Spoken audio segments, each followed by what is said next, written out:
Jadikan Toraja lebih baik lagi. Setelah Ganjar Pranowo mengunjungi Kabupaten Toraja, Sulawesi Selatan beberapa waktu lalu, kini putra Gubernur Jawa Tengah tersebut juga mengunjungi Kabupaten Toraja yang dikenal memiliki berbagai tempat wisata dan budaya yang masih terjaga. Dalam kunjungannya di Kabupaten Toraja, Ganjar Alam berbincang dengan sejumlah warga. Bahkan, Alam menjawab pertanyaan seorang warga yang mempertanyakan bagaimana Alam bisa mendikte atau mempengaruhi orang tuanya. Yang menjadi berbeda adalah proses komunikasi di antara keluarga saya, antara saya dan bapak saya.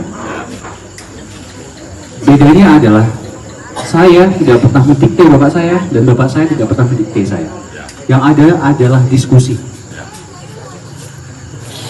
Kalau mendikte itu adalah pemerintah.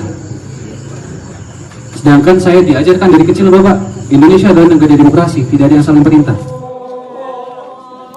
Menurut Alam, untuk mengoptimalisasi tenaga kerja di Toraja, perlu memperkuat budaya lokal agar menjadi daya tarik dalam meningkatkan sektor pariwisata di Toraja, sehingga ekosistem ekonomi yang hidup di dalamnya makin berkembang.